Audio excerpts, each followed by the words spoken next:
طيب بسم الله.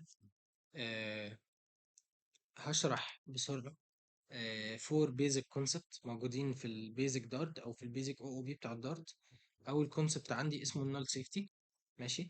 ده عبارة عن ايه؟ طبعا لازم نكتب المين اول حاجة.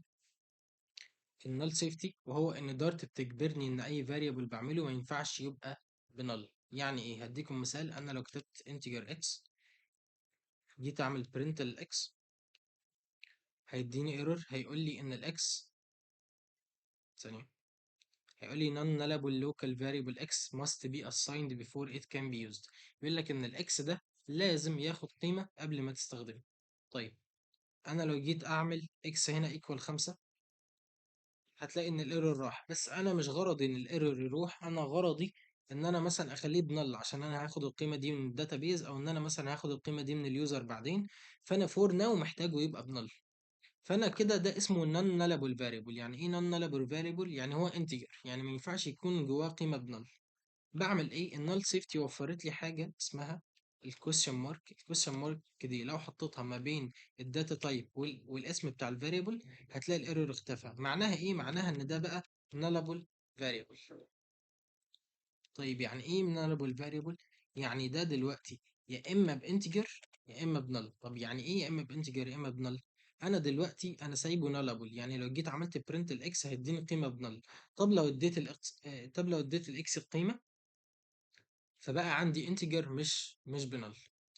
جميل. تاني كونسبت عندي الانهيرتنس، هو ان انا بارث من حد زي ما احنا متعودين. يعني انا عندي مثلا كلاس انيمال، وعندي بعد كده كلاس تاني مثلا ولي يكون دوج، وعندي كلاس تالت مثلا وليكون لاين، وعندي كلاس رابع وليكون كات. جميل. فالدوج ده اول حاجه مبدا الانهيرتنس بطبقه ازاي؟ بسال نفسي question: هل الدوج ده is a animal او is a kind of animal؟ هو فعلا الدوج ده animal و kind of animal، فبعمل له inherit، بخليه inherit من الانيمال. بكتب extends animal، معناها ان هو نوع من انواع الانيمال. وهنا كذلك extends animal، وهنا كمان extends animal. كده عملت inheritance. طيب تالت ميثود عندي، تالت كونسبت عندي وهو الابستراكت كلاس. طيب يعني ايه ابستراكت كلاس؟ انا دلوقتي المفروض ان كل الميثودز والاتريبيوتس اللي موجوده في الانيمال هتكون موجوده في الدوج، هتكون موجوده في الكات، لو انا جيت اكسسها عن طريق الاوبجكت تحت في المين. طيب جميل. انا هنا مثلا لو عملت ميثود اسمها eat، جميل جدا، void eat. ماشي. الميثود اللي اسمها ايت دي، هل الانيمال بياكل؟ هل كل الانيمالز بتاكل زي بعض؟ هتقول لي اكيد لا. طيب هل الدوج بياكل زي الكات، بياكل زي اللون؟ لا، كل واحد منهم بياكل بطريقه مختلفه. فانا الميثود اللي اسمها ايت في ظاهر الامر ممكن تكون بالنسبه لي هنا ملهاش اي لازمه، لان انا مش هعرف اكتب اي حاجه هنا between التو brackets. بمعنى اصح انا مش هعرف اعمل implementation هنا في حاله الانيمال. لكن منطقي ان ايت دي تكون موجوده عشان باقي الكلاسز تنهرت منها. طيب ايه العمل؟ العمل عندي ان انا بخلي الكلاس دي حاجه اسمها abstract class. جميل. وبشيل البادي عشان انا كده كده مش هعرف اكتب بادي، وبحط سيمي كولن. هنا معناها ان انا عرفت الكومبايلر. هنا خليت اليوزر مجبر ان اي ميثود، ان اي كلاس هتنهرت من البيرنت كلاس لازم مجبره انها تعمل اوفر رايد للميثود اللي اسمها eat. بمعنى انا دلوقتي الكلاس اللي اسمها دوج دي لما عملت اكستند الانيمال او عملت انهرت من الانيمال، بقت مجبره انها تنهرت الميثود اللي اسمها eat، تعمل لها اوفر رايد علشان كل واحد ياخد الامبلمنتيشن بالطريقه اللي تريحه. لو جيت هنا على الدوج، كاتب لي missing concrete implementation of animal.eat، معناها لو جيت هنا عايز احل المشكله هيلاقيه كاتب لي create one missing override، معناها ان انا مش هعديك هنا لحد ما تعمل لي implementation للميثود اللي اسمها eat عشان هي abstract method موجوده جوه الابستراكت كلاس. الكات هلاقيها كذلك، واللاين هلاقيها كذلك. عشان احل الايرور برضو مضطر اعمل الابستراكت ميثود. كده انا حليت الايرورز. طيب اخر مبدأ عندنا عايز ارجع عليه بسرعة وهو البولي مورفيزم. طيب البوليمورفيزم او بنسميه بالعربي تعدد الاشكال. يعني ايه تعدد الاشكال؟ انا عندي كذا حاجه من نفس النوع، بمعنى الدوج is a animal، والكات is a animal، واللاين is a animal. يبقى الثلاثه دول هم animal، هم شكل من اشكال الانيمال. فده هو البوليمورفيزم، هو تعدد الاشكال. طيب ايه اساسا المشكله اللي خلتني اعمل بوليمورفيزم او اكتشف يعني ايه اصلا بوليمورفيزم؟ خلينا نعمل ثلاثه اوبجكتس من الثلاثه كلاسز اللي عندي. ماشي، عملت مثلا اوبجكت اسمه لاين 1 equal، عندي حرف constructor. خليني اعمل منه اوبجكت تاني. ويت. ماشي، سميته لاين 2. خليني بعد كده اعمل اوبجكت من الدوج، سميته دوج 1 مثلا.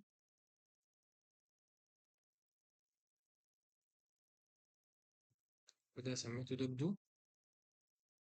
واخر حاجه عندي الكات، هعمل منها اوبجكت كات 1 وكات 2.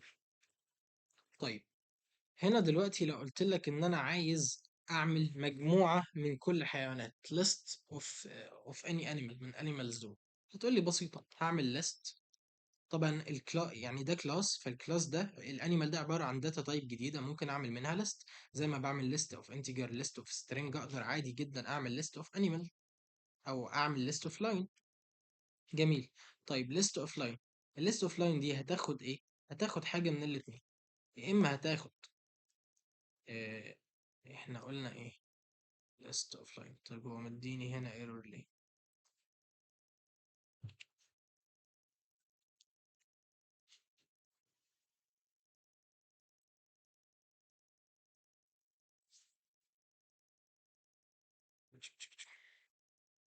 في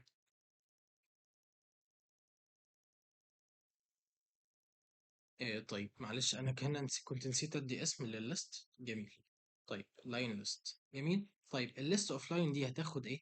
هتاخد يا اما هتاخد الاوبجكت. الليست اوف لاين يعني اللاين ده عباره عن ليست الكلاس، فالكلاس ده بياخد انستنس اوف اوبجكتس. يعني اما هياخد عندي الاوبجكت ده كاوبجكت عادي، يعني انا كتبت هنا لاين 2 عادي مش هيعمل مشاكل، لاين 1 مش هيعمل مشاكل، ولو اديته الكونستراكتور نفسه مش هيعمل مشاكل. ليه؟ لان ده اسمه انونيمous اوبجكت، معناها ان ده كونستراكتور ببصيه عادي. ببصيه في الليست عادي جدا وبسميه انونيمous اوبجكت، معناها ان انا ندهت على الكونستراكتور ذاته وما ندهتش على القيمه اللي شايلها الكونستراكتور. طيب ايه الفرق ما بين الاوبجكت العادي والانونيمous اوبجكت؟ الاوبجكت العادي ده قيمه متخزنه عندي في الميموري، فمعنى كده ان انا اقدر انده عليه في اي مكان تاني.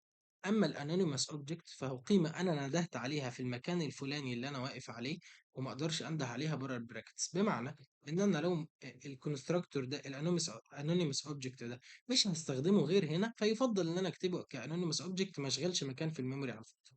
جميل، خلصنا كده اول ليست اللي هي الليست اوف لاين. هاجي تاني مره اكتب لك list of cat. في cat I'm sorry list of cat، واسميها cat list. وبرضو هعمل زي ما عملت في اللاين، هبصلها مثلا cat 1 cat 2، وممكن اجيب الانونيمous object of الكات، هعمل كده. ولو عايز هنا list of dog، نسميه dog list. هياخد هنا طبعا dog 1 dog 2، وهنا هياخد الدوج as an anonymous object. طيب هتقولي جميل خالص ومفيش اي مشكله وعملنا الثلاثه ليست، انا برضو لحد دلوقتي ما استفدتش من البوليمورفيزم. هقول لك انا لو جيت فجاه قمت مزود فوق كلاس مثلا، ولتكن اي حيوان، اي حيوان كان،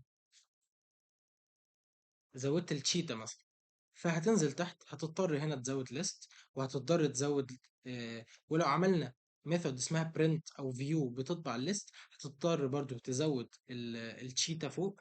فبالتالي كل ما ازود حيوان او انقص حيوان، انت هتضطر تزود ليست وتنقص ليست وتعمل anonymous objects وتعمل ليلة تانية. طيب ايه الحل عشان ما اضطرش اكتب ده كله؟ الحل هو البوليمورفيزم. مش احنا قلنا ان البوليمورفيزم ده ما هو الا عباره عن تعدد اشكال؟ هتقول لي اه. هقول لك مش الكات ده نوع من انواع الانيمال؟ هتقول لي مظبوط. والدوج واللايون الثلاثه دول كل واحد فيهم بيكستند من الانيمال، اذا هو نوع من انواع الانيمال.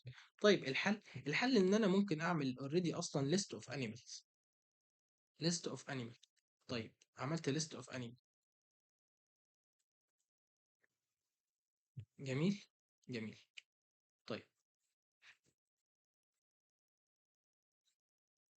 فبالتالي انا لما اعوز ازود اوبجكت او ازود حيوان، انا مش هضطر اعمل كل اللفه اللي عملتها من شويه.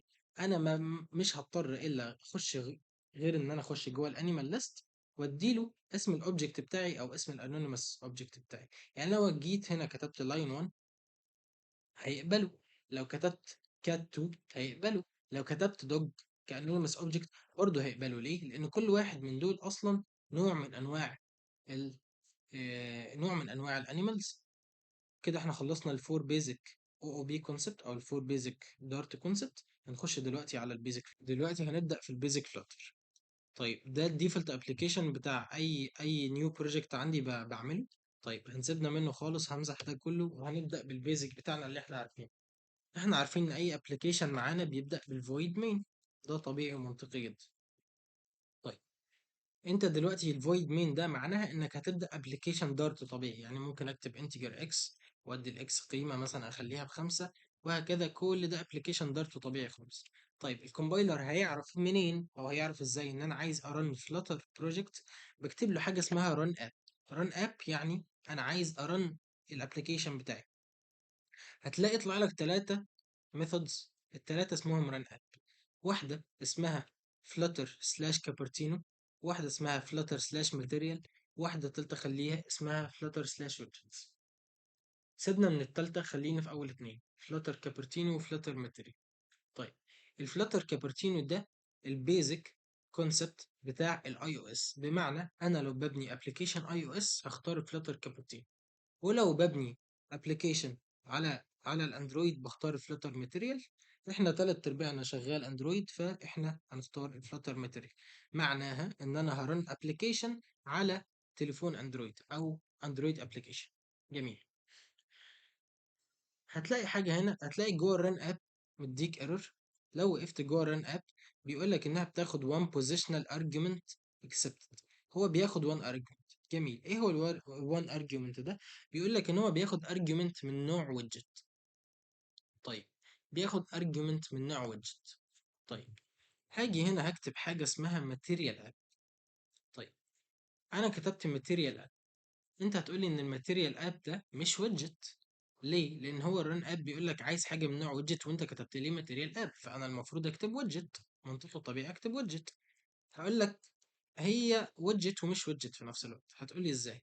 هقول لك فاكر من شويه لما كنا بنتكلم على البوليمورفيزم وان هو اسمه تعدد الاشكال، وان انا ممكن استخدم تشايلد فيغنيني عن البيرنت او استخدم البيرنت فيغنيني عن التشايلد. هتقولي تمام. انا دلوقتي هنا لما كتبت الماتيريال اب، لو دخلت على الاستراكشر بتاع الماتيريال اب هلاقي ان الماتيريال اب هلاقي ان الماتيريال اب extends stateful widget. هو بيرث من حاجه اسمها stateful widget. ولو دخلت على stateful widget هلاقيها extends widget، يعني هي بترث من الويدجت. وده هو البوليمورفيزم. وده الانهيرتنس بس بشكل غير مباشر. انا عندي parent وعندي child بيرث من حاجه تانية، والحاجه التانية دي بترث من البيرنت. فانا اوريدي وصلت للويدجت، يعني بمعنى اصح الماتيريال اب ده اوريدي نوع من انواع الويدجت. جميل. طيب هتقول لي stateful هو بارث من حاجه اسمها stateful، انا مش فاهم يعني ايه. هقول لك عندنا في فلتر، فلتر كلها قايمه على حاجتين، على two types of widgets. طيب عندنا basic rule وهي ان anything in flutter is a widget.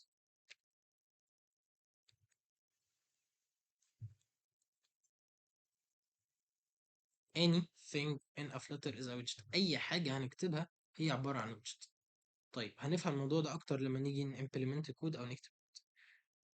اول نوع من انواع الويدجتس عندي موجود في فلاتر وهو اللي اسمه الستيتلس ويدجت. وتاني نوع عندي من انواع الويدجتس وهو الستيتفول ويدجت. طيب ايه الفرق ما بين الاتنين؟ الستيتلس ويدجت هي من اسمها stateless، يعني حاجة have no state، حاجة ملهاش state. والستيتفul ويدجت حاجة have a state. هتقول لي برضه ستيل ما فهمتش. هقول لك الستيتلس ويدجت يعني حاجة have no state، يعني هي ملهاش state، بمعنى حاجة ما بتتغيرش مهما اليوزر خد actions في الران تايم. مهما اليوزر خد actions في الران تايم حاجة ما بتتغيرش. طب والستيتفul حاجة بتتغير بمجرد ما اليوزر ياخد action في الران تايم. هفهمك اكتر. دلوقتي ده الديفولت ابلكيشن عندي اللي بيرن. معلش هو اختفى، هضطر ارجعه وبعدين نرجع لكل اللي كنا كاتبينه ده. جميل. ده البيزك ابلكيشن بتاعي، ده الديفولت ابلكيشن اللي برنه معايا. انا دلوقتي هنا عندي شاشه فيها اب بار.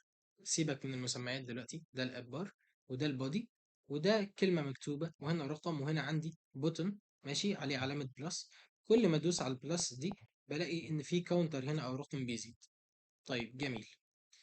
انا دلوقتي لما دوست على البلس ده لقيت هنا الرقم اتغير، فمعناها ان الجزئية دي من الشاشة او الرقم ده من الشاشة عبارة عن stateful widget. يعني ايه؟ يعني حاجة اتغيرت بمجرد ما اليوزر خد اكشن في الران تايم. انا دلوقتي اهو في الران تايم، انا اوريدي عامل رن للابلكيشن. بمجرد ما دوست على البلس دي الرقم اتغير، فمعناها ان الرقم ده عبارة عن stateful widget، حاجة اتغيرت لما انا خدت اكشن في الران تايم. طيب لو بصيت هنا على الاب بار فوق في كلمة مكتوب فلاتر ديمو كليك كاونتر. هل انا لما بدوس على البلس دي الكلمة دي بتتغير؟ هتقول لي والله ولا ليها اي علاقة خالص، ملهاش اي علاقة. دوست مهما دوست هي مش هتتغير. فمعناها ان الاب بار ده او الجزئية دي من الشاشة عبارة عن stateless widget، حاجة ما بتتغيرش مهما اليوزر خد اكشن في الران تايم. طيب لطيف لحد هنا، لطيف لحد هنا. هنرجع للكود اللي كنا كاتبينه ده. طيب كده عرفنا ايه الفرق ما بين الستيتلس ويدجت والستيتفul ويدجت، وعرفنا برضو ان anything in a flutter is a widget. طيب احنا قلنا معلش، هو ثواني بس اتفضل. شاشة الموبايل دي ازاي بجيبها؟ عشان بتختفي مش بعرف اجيبها. دي اه. ده يا اما بترنها من هنا من الرننج ديفايس وبتسحبه على جنب، يا اما هوريك ازاي تجيبه من الفيجوال ستوديو بعد ما نخلص السيشن. ماشي. طيب جميل. طيب احنا كده عرفنا التو ويدجتس ان افلتر. دول فلتر كلها قايمه على التو ويدجتس دول، على ستيتلس ويدجت وعلى ستيتفul ويدجت. طيب عندنا نوعين من الويدجتس، هما البيزك تايبس اوف ويدجتس. يعني ايه؟ يعني هما انواع اساسيه عندنا ما نقدرش نستغنى عنهم في اي ابلكيشن. طيب ايه هما بقى؟ عندي ويدجت اسمها ماتيريال اب ويدجت، ماتيريال اب. وعندي ويدجت تانية اسمها سكافولد ويدجت. طيب ايه الفرق ما بين الماتيريال اب والسكافولد؟ هقول لك مثال بسيط. انا الماتيريال اب دي هي بت... بت... بتديني الانستراكشنز، provides me instructions. اما السكافولد هي اللي بتطبق او بتimplement instructions. طيب هتقول لي مش فاهم. اقول لك ان الماتيريال اب دي بتخش على حاجه على النت هنا، ابقى اوريها لك، اسمها ماتيريال ديزاين. جميل. تخش على الصفحه بتاعت الماتيريال ديزاين. الماتيريال ديزاين دي بتقول لك ان كل ابلكيشن شكل الايكونز فيه عامل ازاي، شكل التكست فيه عامل ازاي، شكل. فهو الماتيريال اب بيخش على الماتيريال ديزاين وبيديني الانستراكشن، هو بيقول لي بيديني الانستراكشنز. اما السكافولد هو بيطبق الانستراكشن اللي بتجيلي من الماتيريال اب. فانا اي ابلكيشن عندي ما اقدرش استغنى عن الاثنين دول.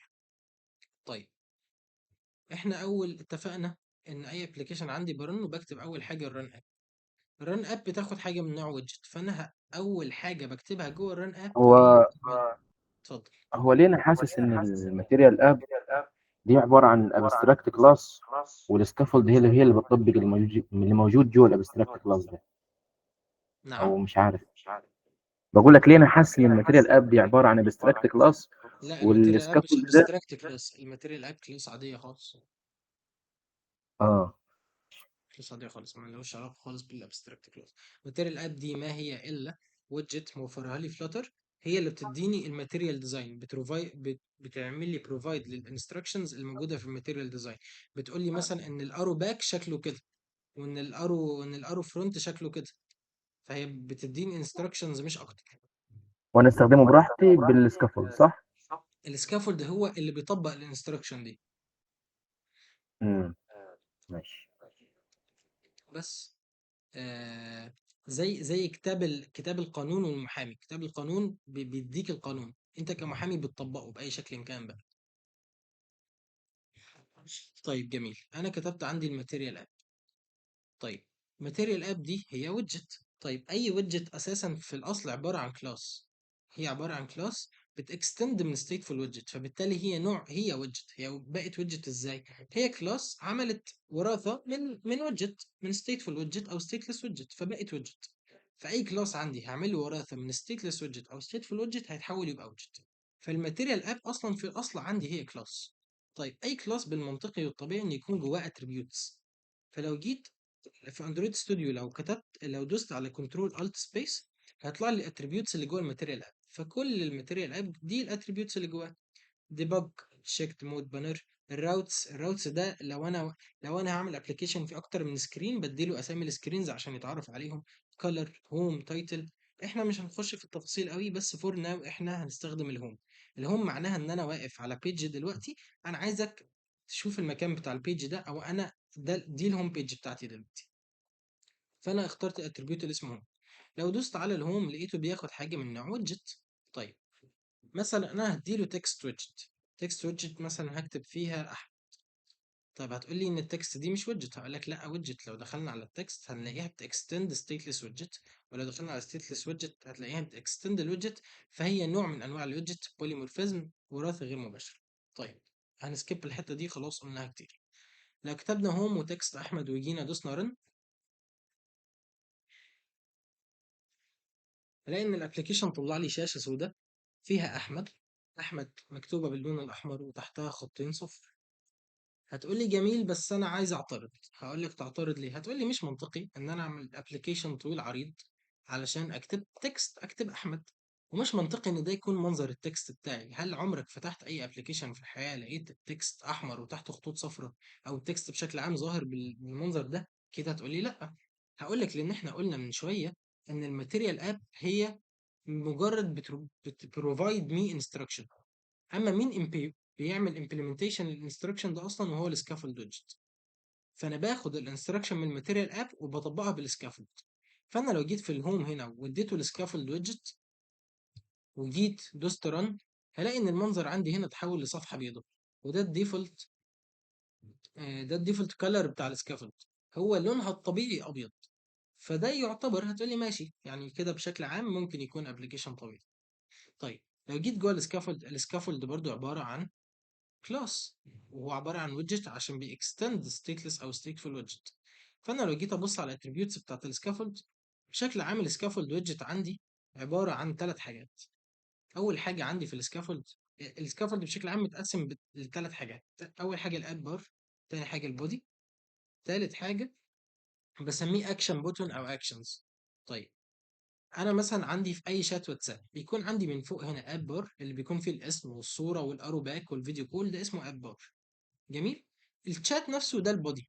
الاكشنز اللي بيكون من تحت خالص اللي هو سواء بيكون الكيبورد، بيكون اي حاجه ممكن اعمل لها بوب اب، او اي حاجه ممكن اضغط عليها من تحت خالص، ده بسميها الاكشنز. طيب انا عندي في السكافولد 3 مين اتريبيوت اللي هو الاب بار والبادي والاكشنز. طبعا في اتريبيوتس اكتر من كده بكتير، بس انا بكلمك على المين اتريبيوتس اللي متقسمه لها الاب بار. طيب آه اول حاجه عندي الاب بار. الاب بار ده هو الاب بار اللي فوق ده، بياخد بياخد كونستراكتور او بياخد ويدجت من نوع اب بار. جميل. ممكن لو دوست رن هتلاقي ان مفيش حاجه ظهرت، الاب بار ده ستيل فاضي. انا لو دورت في الاتريبيوتس بتاعته هلاقي عنده باك جراوند كولر، ممكن مثلا اديله ريد كولر. لو دوست رن الاب بار هيظهر معايا الريد كولر بتاعه ظهر. جميل. طيب انا اهو ستيل جوه البادي بتاع الاب بار، ما طلعتش بره. ماشي. سوري، جوه البادي بتاع السكافولد. انا خلاص مش عاوز حاجه تاني من الاول. جوه هاجي مثلا هعمل امبلمنت البادي. فاكر التكست ويدجت اللي كنا كتبناها من شويه وكانتش ظاهره كويس؟ ادينا كتبناها تاني مثلا، وكتبنا زي ما كتبنا من شويه احمد. هلاقي ان احمد هنا ظهرت لي بشكل طبيعي خالص، بس ظهرت لي فوق على الشمال بخط صغير. وهذا الديفولت بتاع اي ويدجت في فلتر. اي ويدجت في فلتر الديفولت بتاعها انها بتظهر في التوب ليفت. اي ويدجت في فلتر الديفولت بتاعها انها بتظهر في التوب ليفت. طيب نفرض انا عايز اخليها في السنتر. همسح احمد دي خالص واكتب سنتر. جميل. هفتح السنتر هلاقي جواه تشايلد. هلاقي تشايلد وهاي هايت فاكتور وكي ويدث فاكتور. انا لو دوست على التشايلد وحطيت جواها تاني، حطيت جواها، ايه ده انا رايح فين؟ ثانية واحدة. لو جيت حطيت جواها احمد، فهلاقي بكل بساطة ان احمد راح في النص بالشكل اللي احنا عايزينه. طيب نفرض انا مش عايز امسح واحط زي ما انا عملت من شويه. انا دلوقتي جوه البودي، لو انا مثلا كاتب تكست ويدجت هترجع مثلا لمكانها الاصلي اللي هو كان فوق.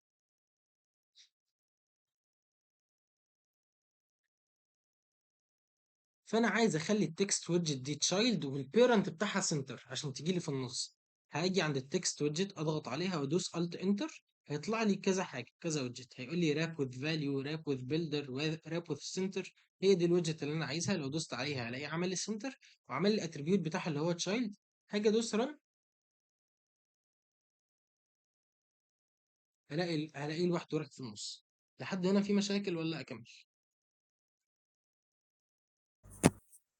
هو تمام. بس على ما اعتقد في حاجه اسمها ستايل. انا سمعت عنها قبل او حاجه زي كده. جميل.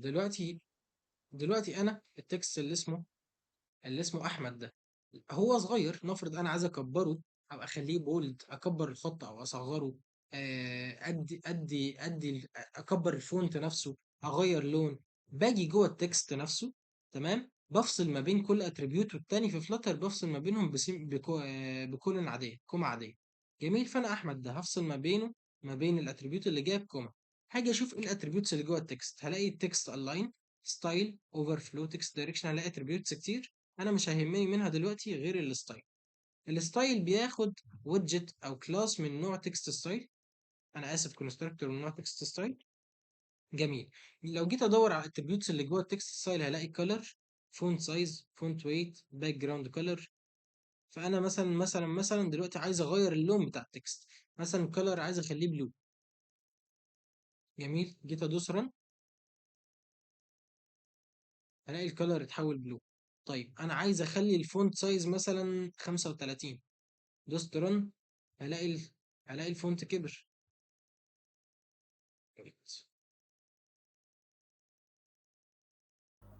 جميل. هل في سنتر جوه الستايل ولا حاجه؟ في تكست الاين. تكست الاين ان انا ممكن مم. اخليه سنتر مش جوه الستايل، لا هو جوه التكست في حاجه اسمها تكست الاين بخليها سنتر. بس هو دلوقتي مش هتاثر معاك في حاجه لان انت هعرفك بعدين انت ممكن استخدم التكست الاين دي. ماشي. مش هتاثر في حاجه خالص دلوقتي لان انا اوريدي حاططها جوه سنتر ويدجت. هو بس ايه معنى تشايلد دي يعني؟ تشايلد معناها ان التكست ده هو تشايلد البيرنت بتاعه سنتر. مش انا من شويه لما ما كانش فيه السنتر ده، اهو السنتر ده مش موجود. احمد دي كانت فين؟ مش كانت فوق هنا على الشمال؟ اه جميل. فانا احمد دي عايز اخليها في النص. فعشان اخليها في النص لازم اديها حاجه اسمها سنتر ويدجت. فانا عايز اراب التكست بسنتر، يعني اخلي التكست دي هي التشايلد والسنتر دي هي البيرنت. تمام. فالسنتر دي ايه هيكون جواها؟ هيكون جواها تكست. مثلا انت حاطط صوره وحاطط احمد وحاطط كذا حاجه، فانت هتخلي البيرنت هو السنتر واللي جواها دول تشيلدرن.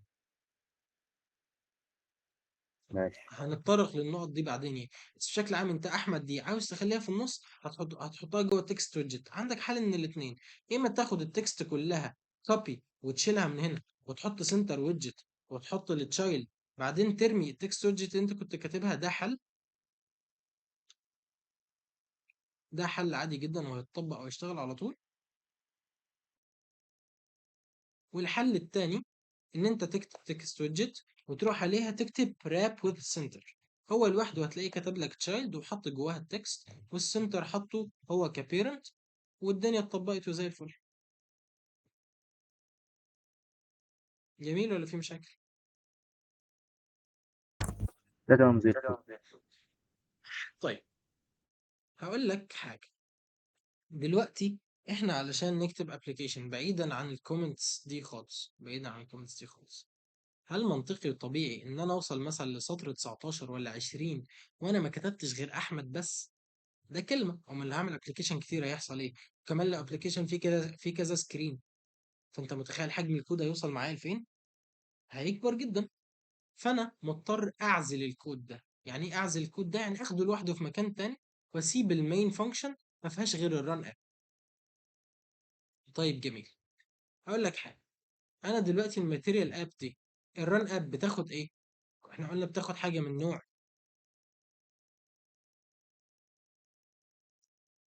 من نوع ايه؟ كنت بتكلم طيب ويدجت. الران اب بتاخد حاجه من نوع ويدجت. انا لو عايز اعمل ويدجت هعمل ايه؟ تعمل ويدجت ايه مش سامع. يعني اعمل فانكشن. عاوز عايز تعمل ويدجت. اكريت ويدجت، انا عايز ابني ويدجت بنفسي بعيدا عن الويدجتس اللي عاملاها لي اللغه. اعمل ايه؟ آه عاوز تعمل ويدجت.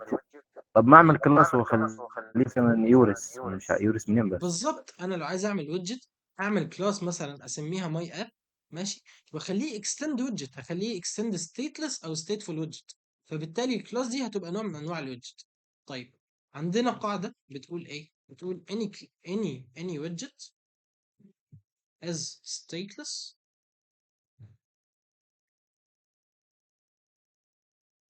till on. يعني ايه any widget is stateless till on؟ يعني اي widget عندي بكريتها بخليها stateless لحد ما يثبت العكس. يعني ايه؟ يعني انا دلوقتي اي widget هعملها، اي سكرين هبنيها، هخليها stateless widget لحد ما يجي موقف يثبت لي ان الويدجت دي لازم تبقى stateful. جميل جميل. اول ما عملنا extend للstateless widget لقينا الماي اب اداني ايرور.